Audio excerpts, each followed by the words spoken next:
Guadalupe Radio presenta las noticias semanales más importantes desde la Ciudad del Vaticano en nuestro informativo Desde Roma, con el Padre Jorge Múgica. Un saludo muy cordial desde la ciudad de Roma. Bienvenidos a este informativo semanal que recoge las informaciones más relevantes acontecidas en torno a la figura del Papa, del Vaticano y de la Iglesia en este programa producido por Guadalupe Radio en colaboración con la agencia de noticias CENIT. Soy el Padre Jorge Enrique Múgica, les doy la más cordial bienvenida y pasamos a las informaciones. Lo más importante de la semana. ¿Qué ha sido lo más relevante en esta semana del 17 al 23 de junio acá en Roma, en la Ciudad del Vaticano? Aunque pocas veces lo podemos notar, muchas veces las personas llevan dentro de sí algunos sufrimientos, algunas penas. Estamos seguros que esto ha sido un sentimiento que ha pasado por el corazón del Papa Francisco a la luz de los acontecimientos de la semana pasada. Y es que en una misma semana se han evidenciado 4 conatos de cisma. Tan es así que ha sido noticia algunos de ellos, pero pasemos primero en un orden jerárquico a cómo los hemos ido conociendo. Por una parte, el superior de los lefebristas, la Fraternidad de San Pío X, el superior provincial en Francia, anunció en una carta a los benefactores de los lefebristas en ese distrito que el superior general de la orden de la fraternidad estaba próximo a ordenar algunos obispos nuevos. No olvidemos que en 1988 fue precisamente la ordenación episcopal de 4 obispos por parte de Monseñor Marcel Lefebvre,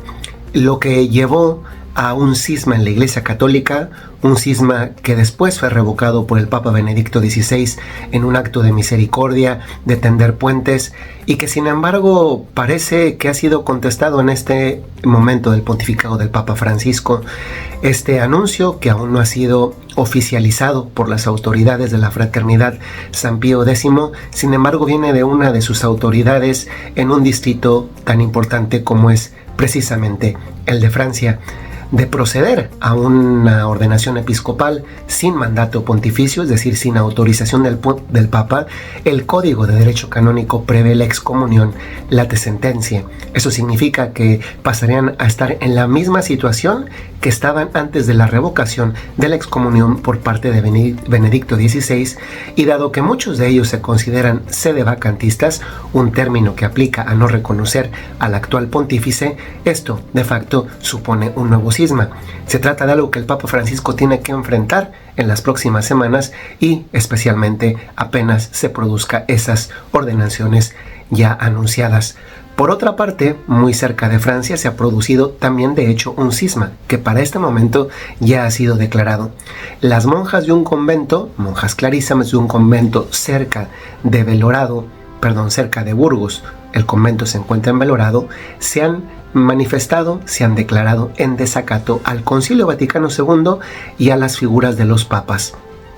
Esto ha supuesto, después de varios intentos de reconciliación y acercamiento rechazados por las mismas monjas, bajo la influencia de 2 personajes siniestros, un autodenominado, o lo diríamos con el lenguaje de hoy, autopercibido obispo, y el de un autopercibido sacerdote, porque ninguno de los dos han logrado mostrar de cara a la opinión pública, de cara a los medios de comunicación, también a los de análisis, cómo es que han sido ordenado obispo uno y sacerdote el otro. Ha sido quienes se cree, y prácticamente es un hecho, han estado detrás del mal consejo y de orillar como secta a que las monjas clarisas del convento de Belorado cerca de Burgos también terminen no solo como secta, sino incluso en esto que ha sido un cisma declarado y que ahora irá a los tribunales, porque el obispo de Burgos, Monseñor Iceta, quiere que las monjas, que ya no lo son, dado que ya no forman parte de la Iglesia Católica, no porque se las echó, sino porque ellas mismas quisieron quedarse fuera, no pueden permanecer en un monasterio que es propiedad de la Iglesia, como es de hecho su intención. Por otra parte, Monseñor María Vigano, quien fue un nuncio en los Estados Unidos, nada más ni nada menos que un embajador del Papa en uno de los países más importantes en donde la Iglesia Católica está presente y con los cuales la Iglesia Católica, la Santa Sede, tiene relaciones diplomáticas, dio a conocer la semana pasada que había sido convocado por el Dicasterio para la Doctrina de la Fe a un juicio por el cual se le pretende juzgar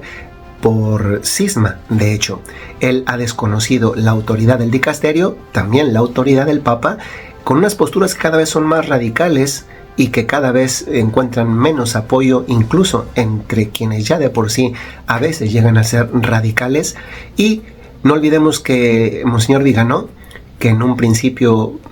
parecía manifestar algunos cuestionamientos con los cuales, si bien no se estaba de acuerdo por completo, mostraban cierta sensatez, últimamente están en lo desproporcionado, en el esperpento y en lo ilógico. Aunque ha manifestado que no acudirá a este juicio que pretende hacerle el Dicasterio para la Doctrina de la Fe,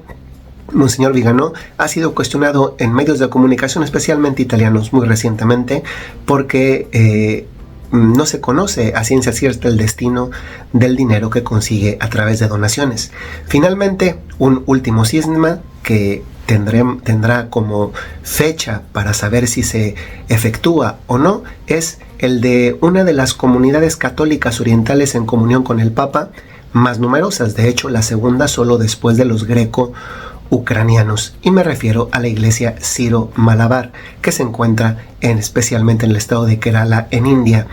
A raíz de una disputa litúrgica sobre el modo de celebrar la misa, para lo cual el sínodo de esta iglesia de rito oriental llegó a un acuerdo en 2021, y que sin embargo fue contestado por la arquidiócesis, en donde se encuentra el 10% de los católicos siro-malabares, rechazaron seguir ese rito de 2021. Ha habido un ir y venir de dimes y diretes, como se dice a veces, tantas veces de forma popular. Se llegó, o se parecía haber llegado a un acuerdo el 14 y 19 de junio pasado, por el cual se les daba permiso, o al menos inicialmente así se comunicó, de seguir celebrando en el territorio diocesano de esa arquidiócesis, que además es donde se encuentra la iglesia madre, la misa a como era antes de 2021. Sin embargo, según dicen las personas, de modo unilateral se dijo que solamente era algo provisional, y al final ha seguido las cosas como están. Y como están es que se da el límite del 3 de julio para que o todos los sacerdotes y los fieles, 500,000 personas, celebran según el rito aprobado, o se les excomulga. Por tanto, nos encontraríamos ante numéricamente el cisma más relevante, al cual tendríamos que remontarnos precisamente hasta la época de Monseñor Marcel Lefebvre. Por último, antes de terminar, dado que hemos dedicado mucho tiempo a esto, que seguramente está en el corazón del Papa, tenemos que añadir dos momentos importantes más. Uno, que fue poco conocido porque se trataba de un encuentro a través de la plataforma de comunicación Zoom por parte del Papa con jóvenes del sudeste asiático.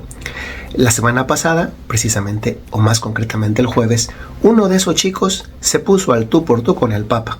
y le interpeló acerca de los calificativos que había usado en las semanas precedentes para referirse a los homosexuales en un contexto del Vaticano y de los seminarios, cuando el Papa utilizó la palabra maricones. Pero no contento solamente con esto, este joven,